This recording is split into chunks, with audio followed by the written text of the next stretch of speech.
आज मी हरतालिकेची पूजा केली आहे आणि ती कशी केली आहे मी हे तुम्हाला सांगणार आहे। मला जेवढं साहित्य मिळाले त्याच साहित्यामध्ये पूजा केलेली आहे, कारण माझे लहान 2 लेकरं असल्यामुळे बाहेर जाणं काही शक्य झाले नाही। जेवढे मला सहजासहजी उपलब्ध होते साहित्य तेवढ्या साहित्यामध्ये मी पूजा केली आहे। मी वाळू आणून घेतली आणि स्वच्छ धुवून घेतली होती, त्याची पिंडी बनवून घेतली। हे पहा, महादेवाची पिंडी बनवून घेत आहे। महादेवाची पिंडी बनवून घेणं झाल्यानंतर त्याला हळद कुंकू वावलं, गंध हळद कुंकू वाहून घेतले आणि त्यानंतर वस्त्र वाहून घेत आहे। माता पार्वतीसाठी हळद कुंकू लावलेले वस्त्र बनवले होते आणि महादेवांसाठी व्हाईट कलरचे वस्त्र बनवले होते। हे पहा, अशा प्रकारे मी वाहून घेतलं।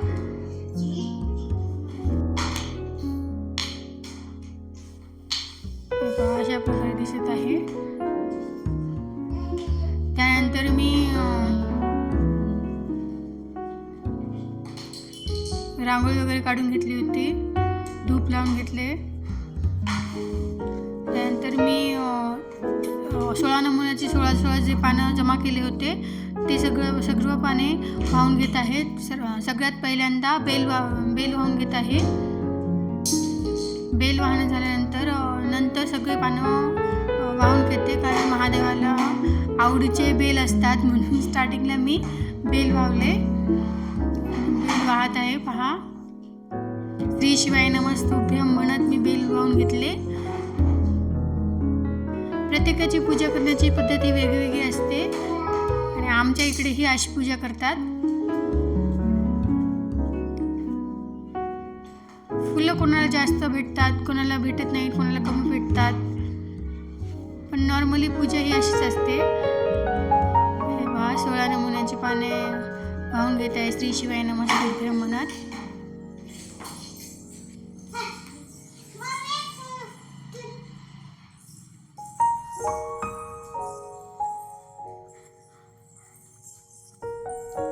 श्री शिवाय नमस्तुभ्यम, श्री शिवाय नमस्तुभ्यम, श्री शिवाय नमस्तुभ्यम, श्री शिवाय नमस्तुभ्यम, श्री शिवाय नमस्तुभ्यम, श्री शिवाय नमस्तुभ्यम असं म्हणत मी सगळी पाने वाहून घेतली।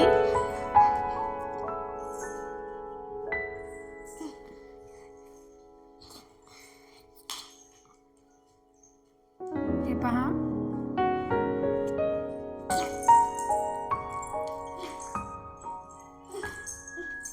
त्यानंतर मी फूल वाहून घेतलं।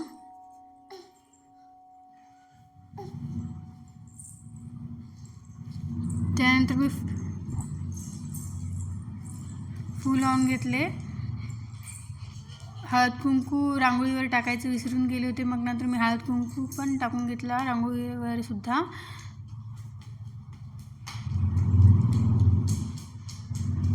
त्यानंतर माता पार्वतीची ओटी भरण्यासाठी मी ओटीचे साहित्य काढून घेतले।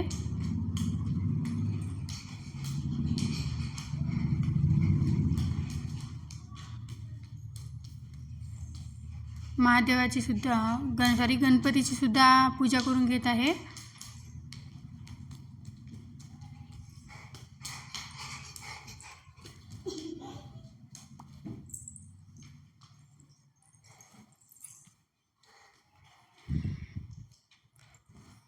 फुलं वाहून घेत आहे।